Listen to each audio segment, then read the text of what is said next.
Hey, what's up, boys and girls? CheFPV here. Troy, Team B rotor, and Zero Ground FPV.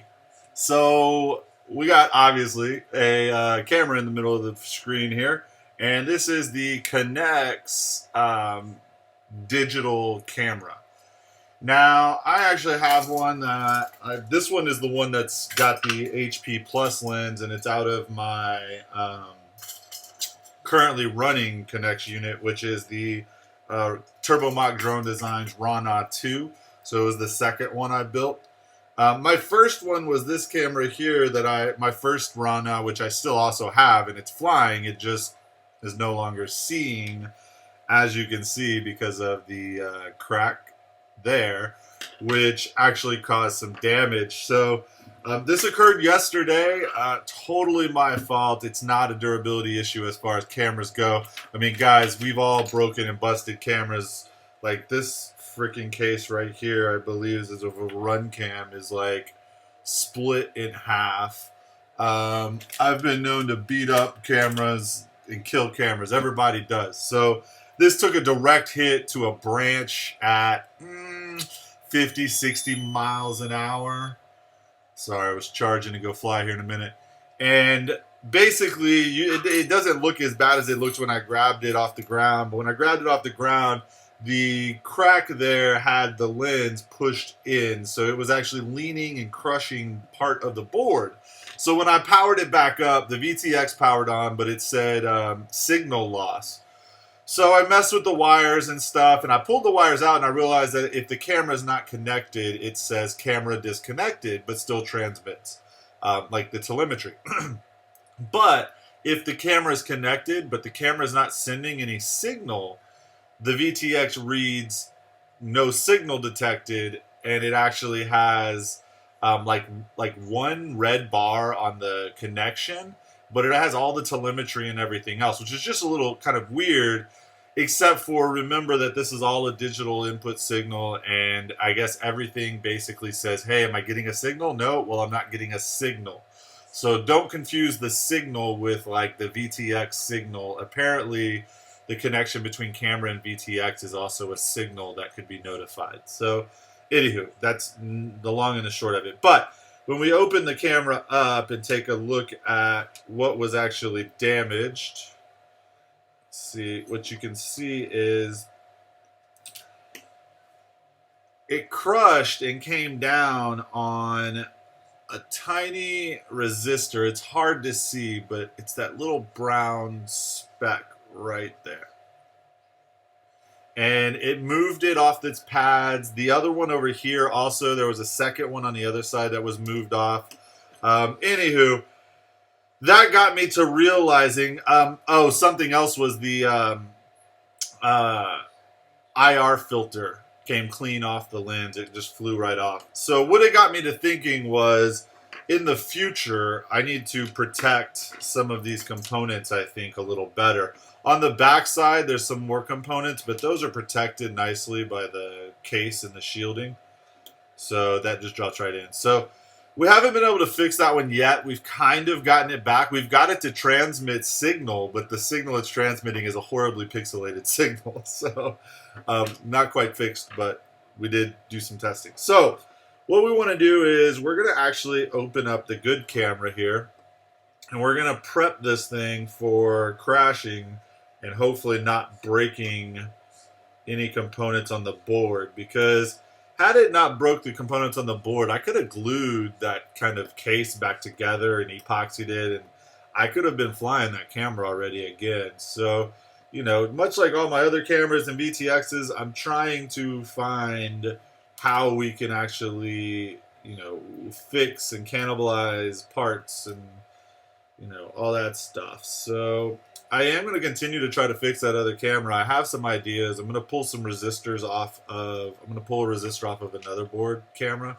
and see if I actually might have fried one of those by putting too much solder, like heat to it, which is all possible. So to get in these, you have to open up the backside, and then you have these two screws. I'm not really going to worry, again, about the components in the inside. There's nothing for me to really worry about there. If you really had any concern about anything on the back, I would say it would be the connector pads for the um, connector, just because that connector, obviously, if it starts to come up or pulls free, you're kind of screwed. Now, when you do open cameras up, you want to be careful not to get any dust really in there. Obviously, working in a non-dust free environment isn't going to be conducive, but some things you can do, obviously. One is, I'll show you. Oh, if I can get this last screw out. I'm trying to get it out without opening it up too much. Oh, all right. So I'm going to take a business card here. Just a plain business card. It's been wiped kind of clean. And what I'm going to do is I'm going to lift this up, and I'm just going to drop that on top of the lens. So we'll move that out of the way. But just put that little business card on top of the lens. Make sure it's a clean side like I just flipped it. And now we can work with this with the sensor. We'll make sure it's clean later. So there's the board cam for the Connex. There's the actual physical board. Let's see if I can get you in there a little closer. There you go. And again, it's got plenty of tiny, tiny little. Let me see if I can get a little closer here. There we go. It's got all kinds of little tiny resistors and such. And so the two resistors that I had an issue with were that resistor there and that resistor there, the exact same one. That camera kind of just crushed one. In fact, this one on this side is actually just, it shifted slightly. So I was able to get that back in place pretty easily by using this actual toothpick to push it into place and just touch it really quickly with solder or with the hot point. This one over here, when I tried to slide it back in, it became completely free and the pads were really damaged. I was able to get some more solder back on the pads, but getting that one back into position, I think I might have burnt it up, because once I think I got it connected, it's now, something's not right. So anyways, what we're going to do is real simple. I'm going to get some epoxy, I'm going to mix it up, and we're just going to put a little bit of epoxy all the way around all these small components.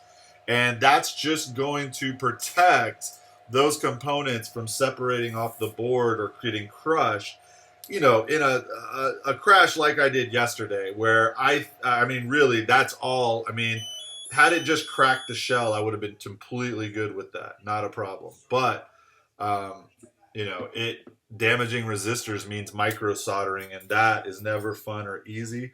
I've only micro soldered a few times and been successful. So what I'm doing here is I'm mixing two-part epoxies. I use, people have asked before, a Loctite epoxy. It's a two-part setup. I think this was like $16 at Home Depot for these bottles. They're big bottles, 4 ounces each. Basically, I've had those bottles for almost a year, and I epoxy a lot of stuff. Every camera from now on does. I find a lot of good uses for epoxy, especially for fixing things.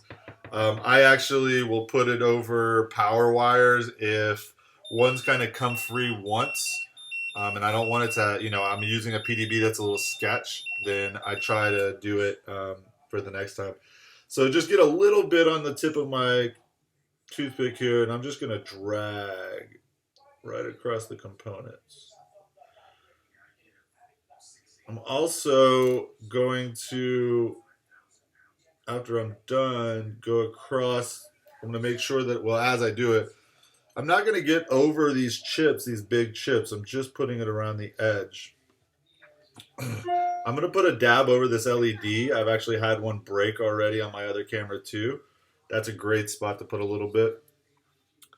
One thing that you also might want to make sure you do is get it right along the edge. Don't get it on the sensor, but get it along the edge of the sensor. So in a heavy crash, you don't separate the sensor off the board.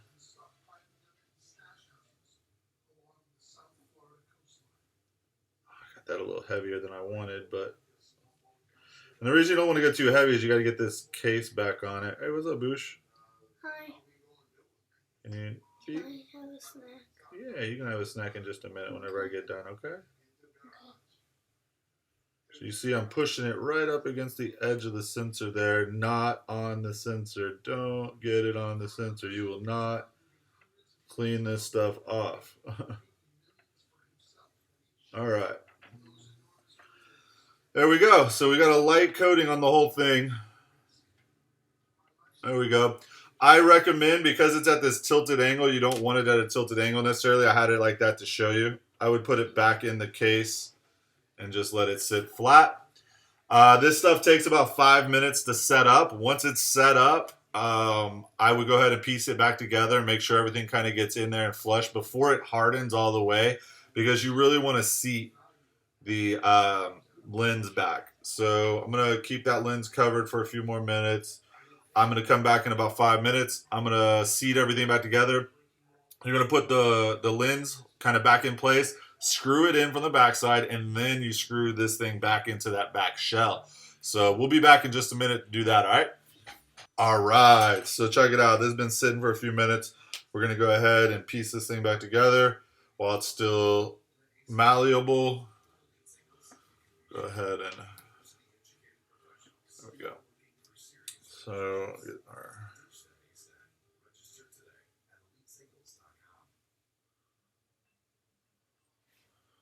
pull that back off that backboard. Drop in our screws.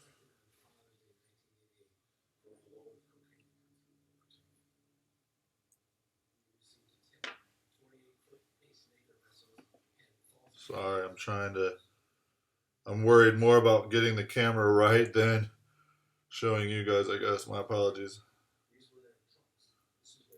All right, so we've got,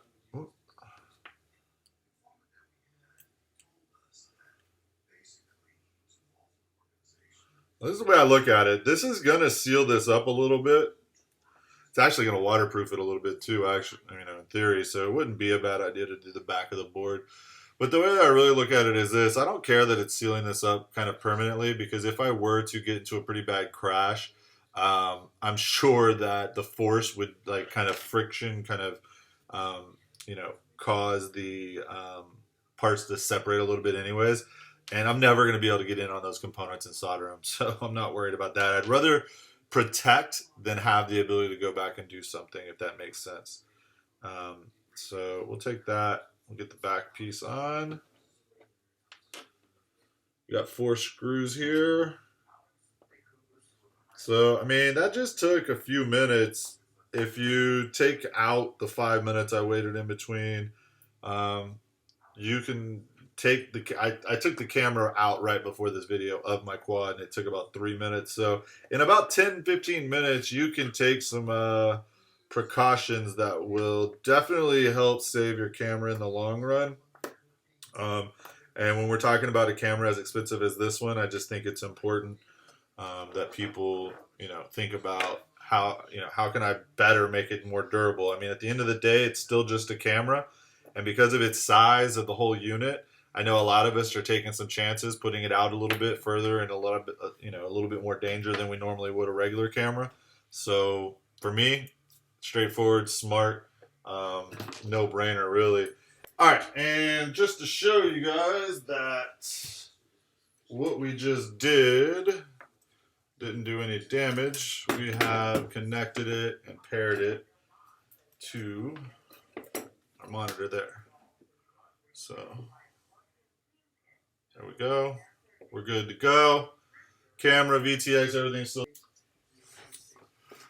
So that's how you can go about protecting your Connex HD or Connex digital camera, and making sure that you don't have any problems with it, or at least minimize the chances of having problems with it if you crash pretty hard or take a big hit on it. Fly safe, fly smart, just fly Connex.